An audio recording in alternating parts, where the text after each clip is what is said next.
다음으로 소영. 잠깐만. 네. 제가 오늘 약간 순서를 착오를 했는데, 오늘 서은숙 최고위원께서 마지막 최고위원 발언이 될 것 같아요. 우리 정 최고님 하기 전에 먼저 했어야 되는데, 제가 잠시 실수했습니다. 이제 고별 말씀도 좀 하시고, 발언도 하시고 하시죠. 지난 24일 대통령실 앞 잔디마당에서 200여 명을 초청하여 열린 대통령실 출입기자단 초청 만찬 메뉴는 무엇이었을까요? 대통령실과 언론은 서민들이 즐겨 먹는 김치찌개와 계란말이 메뉴를 대대적으로 선전했습니다. 대통령이 김치찌개 레시피 내용을 상세히 공개하고 대통령이 계란말이를 직접 요리하는 장면을 언론을 통해 요란스럽게 선전했습니다. 그러나 김치찌개와 계란말이는 메인 메뉴가 아니었습니다.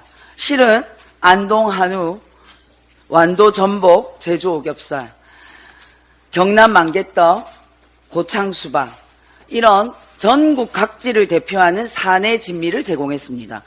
김치찌개 쇼와 계란말이 쇼는 선전용이었습니다. 기자들의 해외 연수 기회를 대폭 늘리겠다는 아주 값비싼 말도 했다고 합니다. 윤석열 대통령은 취임 2주년 대국민 기자회견에서 재해병 특검에 대한 국민 여론이 높은데 거부권을 행사하는 이유는 무엇인가라는 질문에 이렇게 말했습니다.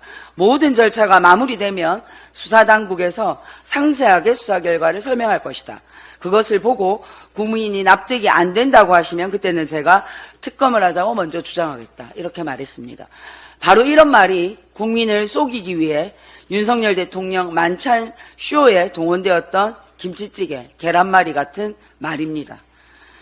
어제 최혜병 특검법이 국회 재의결에서 부결된 이후 윤석열 대통령이 최상병 순직 사건 조사 결과가 경찰로 이첩되던 날 이종섭 당시 국방부 장관에게 세 차례 직접 전화를 걸었던 사실이 드러났습니다.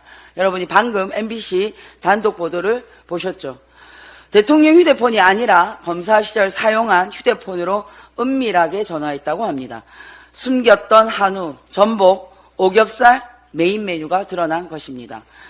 자신이 최혜병 사망 사건 수사를 직접 방해해놓고 공정한 수사 결과를 지켜보자고 말하면서 납득이 안 되면 자신이 먼저 특검을 주장하겠다라고 김치찌개, 계란말이 같은 말로 국민을 속이는 윤석열 대통령입니다. 22대 국회에서 더불어민주당은 국민과 함께 국민을 속이는 윤석열 정권을 심판할 것입니다. 이제 더불어민주당 최고위원 회의를 오늘로 마무리합니다. 저는 노무현 대통령님이 농사짓던 부산에서 국민과 부산 시민을 위해 밀짚모자를 쓰고 묵묵히 밭을 갈겠습니다. 그동안 자랑스러운 더불어민주당 최고위원으로 활동할 수 있도록 배려해 주신 당원 여러분, 이재명 당대표님, 원내대표님과 최고위원님들께 감사드립니다. 더불어민주당 지도부의 일원으로 지난 4월 10일 총선에서 윤석열 정권을 심판했던 것이 가장 행복했던 추억입니다.